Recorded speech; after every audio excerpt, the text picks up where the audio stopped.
to find your precinct, and then you can figure out which stamp of ballot you're actually going to look at when you have to vote.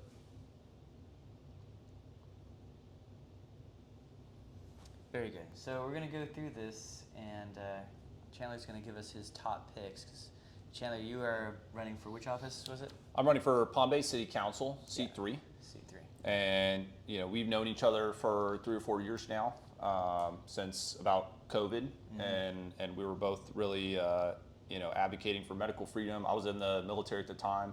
I just transferred to the reserves when the vaccine mandate came out. Yeah. And so I really liked what you were doing and what your program was, because I refused to take the vaccine, and that's pretty common. I think most people know that. And I was discharged from the reserves over that. That's really what got me involved in politics, 3 or 4 years ago. So. Yeah, it's glad to have a freedom fighter running for office, and someone who has so much common sense. It's a rarity nowadays. Yeah. So yeah, Palm Bay is growing. So that's a huge position. There's so many people moving to this area, specifically Palm Bay. I think this is the biggest growing area of the country. Palm Bay is massive. It is the Palm Bay Melbourne area as a whole was the #1 destination last year for new movers. U-Haul does its study based off of people renting U-Hauls and moving. And we were the largest destination of people moving into. So Palm Bay is getting close. I think we're about 140,000 residents as of right now. Probably be 150,000 pretty soon after the election. And the electorate's about 82,000 individuals in the general election. So it's a lot of people to get out and meet and try to get to know. So you're shaking down doors every Saturday? Yeah, every day at this point. Yeah. Actually, we got out of church today and we went and hit 50 doors. Wow. So, yeah. And how's the response going door to door like that?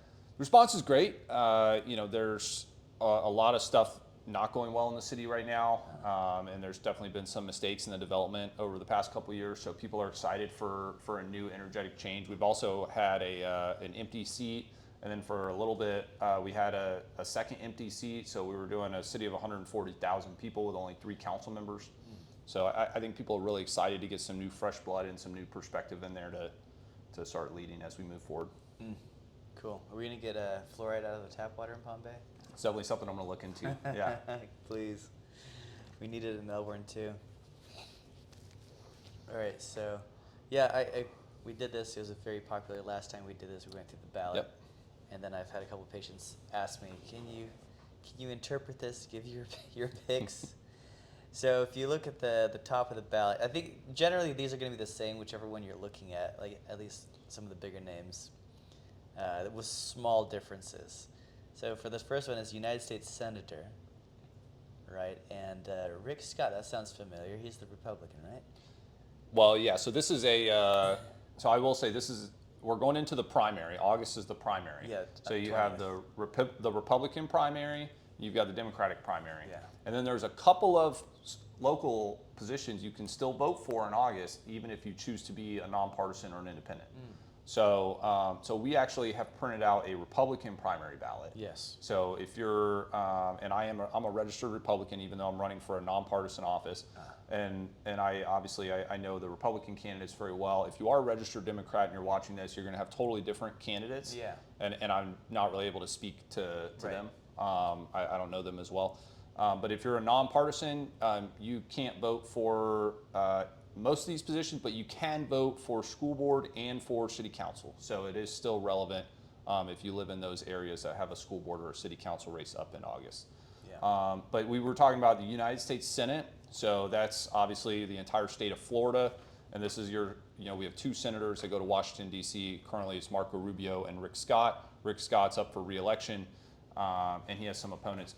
As far as medical freedom and stuff, I've never seen Rick Scott do anything negative on that. He's obviously he wasn't for the mandate. He was standing up for guys like me in the military who didn't want to take the shot. So from a medical freedom perspective, I think he's pretty solid. Good. Yeah. All right. Next we have Representative in Congress District 8, Haridopoulos. Yeah, I think I know his wife. She's a doctor, yeah. Yeah. I used to work with her back then in family practice. So we're talking about United States Congress. This congressional district spans the entire length of Brevard County. and it also spans the entire length of Indian River County. And there's a little bit of Orange County, which is mostly Christmas, a little bit of Wedgefield, and a little bit of Bithlo. This seat was held by Congressman Bill Posey for a very long time. Yeah. And if you know Bill, he was a huge advocate for medical freedom. I mean, he would literally come to Florida Freedom Keepers meetings just in blue jeans and a t-shirt just to be a member of Florida Freedom Keepers. And he'd sit in the back and he'd listen to a bunch of great education on vaccines and a bunch of other stuff. He was a true believer. Bill is just a great man. And at first I was kind of sad when he announced that he was going to retire. Yeah. But then he immediately endorsed Mike Herodopoulos, so my sadness, went away. I first met Mike at a medical freedom event as well. He came to a fundraiser to support when Mandates Won't Fly was happening, and we were trying to prevent the federal government from mandating contractors get it, which not even military guys, like we're just talking about civilian contractors. They were trying to force that, and he stood behind them. He helped with that. He's a kind of a humble guy. He doesn't come out and talk about it a lot. A lot of times Stephanie comes out and talks about the great things he did as a senator and stuff like that because he's pretty humble. So I'm going to go ahead and tell you, I know I've seen him out doing medical freedom stuff, advocating with us, standing behind us during that fight that we had a couple of years ago where we were really active together. So Good. Yeah. All right. Heck yeah. All right. State Senator District 19. All right, we got 2 picks here. What do you know about these folks? So the Senate district is basically from the southern border of Brevard, and it spans almost the entire length of the county. But if you live in Titusville to Scottsmore, you have a different Senate district. So this is for everybody from the southern border of the county all the way up till about Cocoa, pretty much everywhere on the beach side. I know Randy Fine personally. He's a personal friend of mine. I like Randy. He's a fighter. He goes out and addresses a lot of these a lot of cultural issues. He was never behind the mandate. He did have a tough run-in with COVID, and there was a time where he was telling people you should probably get the shot because he himself had a personal experience that was really tough, but he never tried to mandate it, and he was also at every single Mandates Won't Fly event. He was out there on the side of the road with us when we were flying flags and protesting. He went to the fundraisers to support. He's been nothing but supportive the entire time. So Good. that's what I can tell you about Randy as far as medical freedom. All right. Let me get a pen here. Sure. Pen.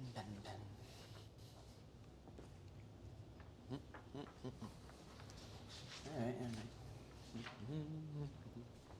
Very good. Randy, fine. I'll make a note.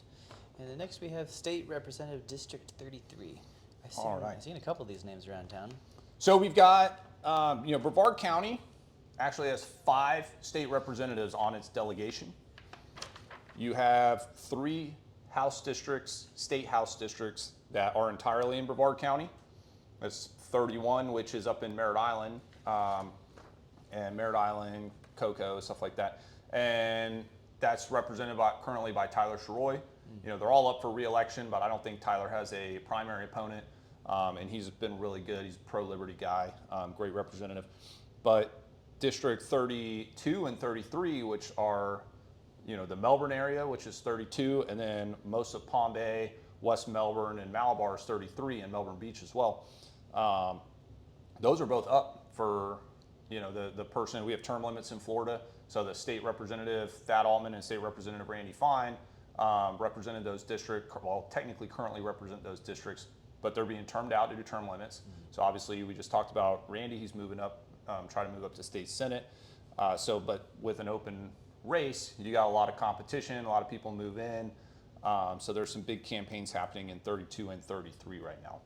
So 32, you got 2, I think, good candidates, and that's a tough one. I'm not going to give you a recommendation. I'm going to tell you to go do your own research, but you've got the Congressman before Bill Posey, Dave Weldon. He's running, and I've talked to him. I've asked him his stance on the vaccine medical freedom. He is a medical doctor. He works down at for I think Health First Palm Bay Hospital. Oh, really? In that complex. What's his name? Dave Weldon. Okay. And he's told me, yeah, not for the especially mandates, but he definitely wasn't for a vaccine that came out, and immediately start giving it to people without the proper trials. And he's big in, especially when he was in Congress, he's a big pro-life advocate. So if that's something you're interested in. Debbie Mayfield is our current state senator. She's the other candidate for that race. So again, you got kind of two big dogs, if you will, running for this state house seat. Debbie's endorsed by Donald Trump. Yeah. So, do with that what you will. And she was our state senator, voted, with the governor on when he did certain medical freedom initiatives. So you got a tough one there if you live in 32. Yeah. Wow. Okay. But 33 is a lot easier for me. Okay. And that's my house district. I have fully, completely, wholeheartedly endorsed Monique Miller. Okay. She is a staunch advocate of liberty, of freedom. We've had deep conversations about the COVID vaccine. She is, she's on vaccine. She's watched Dr. Malone. She's watched some of the other doctors. She's super keyed in and locked in on medical freedom. Good. And just a huge advocate for liberty across the board. So I'm not even going to talk about the other candidates in that race because Monique's the one. All right. All right. Let's see. Tax collector. I recognize some of these names here. Yeah, I'll say for tax collector, that's a pretty easy one for me. Listen, when I first got my driver's license, 15 something years ago, I don't know, there was the old DMV. You got to wait an hour. It's miserable to go into. I had to go renew my tag, in October this year. Boom, like 5 minutes in and out. There's been so many adjustments to that system, so many upgrades that Lisa Cullen has added over the years to just make it super streamlined and in and out, smooth as possible. That I just have an adage: why try to fix something that's not broken? That's true. I did go there recently. It was very quick. All right. We're gonna skip supervisor of elections. We're gonna go to Board of County Commissioners, District 5. Mm-hmm. Well, there's 5 county commissioners in Brevard County. And these are kind of like every city has a city council. The county also has a government, and they're run by the county commission. So we have 5. 3 of those seats are up this election. So if you live from Scottsmore, Mims, Titusville, Cocoa, Port St. John area, you've got County Commission District 1. And then if you live down in the south end of the county, kind of half of my city, Palm Bay, is in 3, and then half of it's in 5. And those also go into some of the smaller towns around Palm Bay and up into Melbourne a little bit. So you might have one of these on, there's a 3/5 chance that you live in a district that is up for county commission. So District 1, if you live up in North Brevard, I'm a big fan of Katie Delaney. She will definitely not be supportive of any mandates, of any of that stuff. She was out with us as well in a lot of the, 2 to 3 years ago when we were really fighting the COVID mandates and stuff like that.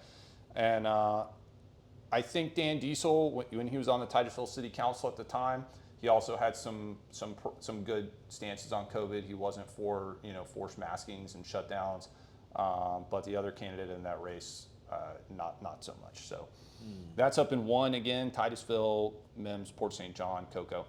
Then down in south, you got, they said, 2 different races that encompass the south end of the county. District 5, you have Thad Altman, Rich Workman. Both of them are former state representatives.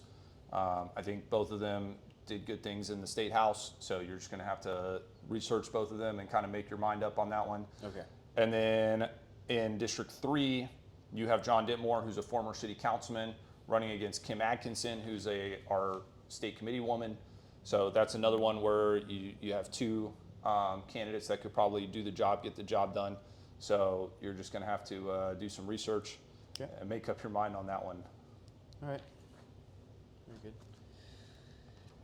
State Committeeman. Didn't we see him already here? Yeah, so we're talking about state committee man, and right below that is state committee woman. All right, so this is a county-wide race. If you live in the confines of Brevard County, these individuals will be on your ballot. And this is not a political position, political office. This is a party office within the Republican Party. Okay. But it is elected by members of the party countywide. And so it goes on the ballot.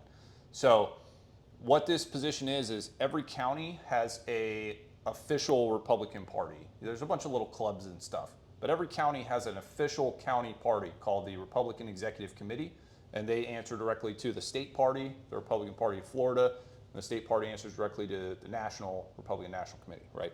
While every county has a chair, which is elected by the committee, but then they also have a county-wide elected committee man and committee woman. And those three individuals go to the state quarterlies, to state conferences. They help impact policy within the party. They help get candidates elected. That's a big part of their job. Trying to get local Republicans elected. The state party focuses on the bigger state elections. The national committee focuses on the president and things like that. So the county is supposed to be helping Republicans in these nonpartisan races and the city council races, stuff like that, get through the finish line. And so this is a very important position, if you're part of the party. So I highly recommend Randy Fine again. Right. This is a job that we need people who understand campaign strategy, understand fundraising, and are strong conservatives that can impact our party's policy when they go to these state conventions. And I don't know many stronger conservatives than Randy Fine. I don't know too many people that are better fighters or that can raise more money than Randy Fine. All right. So he's a phenomenal choice for state committee man. And then we have all endorsed, all being myself and Randy Fine and many other elected officials have all endorsed Marie Rogerson for state committee woman. Again, she's very competent in campaigning, also strong on medical freedom, strong on a lot of other conservative aspects. So highly recommend Marie Rogerson for state committee woman. Good. All right, Circuit Judge, 18th Judicial Circuit, Group 17. The judges. The judges are the tough one. Okay. For everybody. I can tell you that, if just interesting knowledge, if make up your own mind. But I know, Andrea Fant was a Democrat for a long time. From what you can't actually look it up anymore because she's, kind of law stuff. They're allowed to kind of disclose some information about their party. Most people's voter registration is public knowledge, but certain positions like police and law and things like that, they're able to kind of hide their party affiliation and voter status and stuff like that. But in the past, she was Democrat, and Wayne Ivey endorsed the other lady, Kristen Smith Rodriguez. Okay. So that kind of carries a lot of weight for me because the sheriff has to work with these individuals. Yeah. And should know a lot about them. In the other one, from what I understand, you got a lot of good conservatives. Sheriff Ivey has his endorsement. I don't even remember which one he endorsed in this race. I think all three are Republican or conservative. I've met Jay. He's a soccer coach. He is friends with a lot of people I know from the medical freedom community. So I think I kind of like Jay, but I don't think you're going to go too wrong with any of them. Okay. I think Sheriff Ivey endorsed a different one. And then same thing with the next county judge. You actually have two conservatives running for that one. A lot of our local Republican officials have endorsed Timmy Tucker, but I think Jonathan Skinner had what was supported by DeSantis at one point, had a DeSantis appointment to some position. But so you have two good Republicans on that one as well. So I might probably take the word of Sheriff Ivey. Not 100% sure. Still kind of doing some research on the judges, but I know that doesn't super clear it up for anybody on the toughest part of the ballot. But Judges, yeah.